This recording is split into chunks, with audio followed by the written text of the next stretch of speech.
ஹெல்த்தியான கடலை மிட்டாய் ஈஸியாக எப்படி செய்யலாம் பார்க்கலாமா? இது செய்கிறதுக்கு 2 பொருள் போதும். கடலையும் வெல்லமும் மட்டும்தான். குயிக்காக செஞ்சு முடிச்சிடலாம். பசங்களுக்கும் ஹெல்த்தியான ஒரு ஸ்நாக்ஸ் ரெடி. இதுக்கு ஃபஸ்ட்டு நம்ம கடலையை வறுத்துக்கலாம். மீடியம் ஃப்ளேம்லேயே வறுத்துக்கலாம். நீங்கள் வறுத்த கடலையாக இருந்ததுன்னா அது கடலை கொஞ்சம் சூடாக வர அளவுக்கு வறுத்துக்கிட்டால் போதும். நல்லா கடலை வறுத்தாச்சு. இதை நல்லா கொட்டி ஆற வச்சு நல்லா தோல் எடுத்துக்கலாம். இப்போ தோல்லாம் எடுத்துகிட்டு வந்தாச்சு. இப்போ பாகு காய்ச்சிக்கலாம். நான் கல் எடுத்த அதே கப்பால் 3/4 கப் வெல்லம் எடுத்திருக்கேன். ஒரு 1/4 டம்ளர் தண்ணி சேர்த்து வெல்லம் காய்ச்சிக்கலாம்.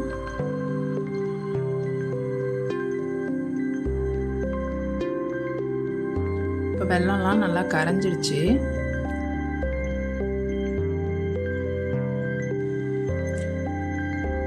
வெல்லத்தை நல்லா வடிகட்டிக்கலாம்.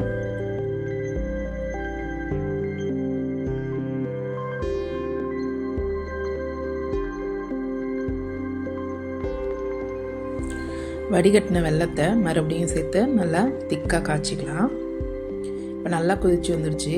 இப்போ ஒரு தட்டில் கொஞ்சமாக தண்ணி ஊற்றி அதில் கொஞ்சமாக வெல்லத்தை ஊற்றி இப்படி உருட்டி பார்த்திங்கன்னா நல்லா கட்டியாக வரும். அதை அதே தட்டில் கீழே போட்டிங்கன்னா நல்லா டங்குன்னு கல் மாதிரி சவுண்டு கேட்கும். அதான் பதம்.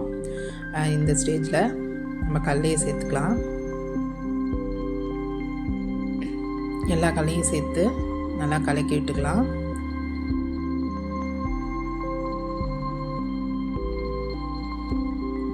அவ்வளோதான். இப்போ நல்லா மிக்ஸ் பண்ணியாச்சு.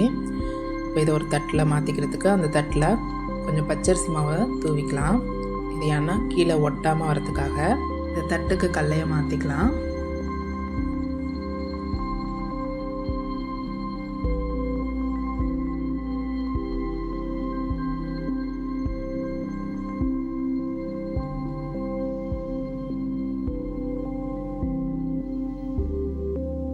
கரண்டியோட பின்பக்கத்தால் இப்போ நல்லா எல்லா இடத்துலையும் மெலிசாக வர மாதிரி தட்டிக்கோங்க.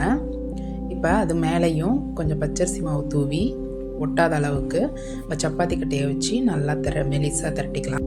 மிதமான சூட்டில் இருக்கும் போதே இந்த மாதிரி பீஸ் போட்டுக்கோங்க. இந்த மாதிரி கேக்காக வேணும்னா இந்த மாதிரி பண்ணிக்கோங்க. இல்லை உருண்டையாக வேணும்னா கொஞ்சம் மிதமான சூட்லேயே பச்சரிசி மாவு கையில் தொட்டுக்கிட்டு குட்டி குட்டி உருண்டையாக பிடிச்சிக்கலாம். அவ்வளோதான், மொறு மொறுன்னு கடலை மிட்டாய் ரெடி. கண்டிப்பாக ட்ரை பண்ணி பாருங்கள், உங்களுக்கு பிடிக்கும்.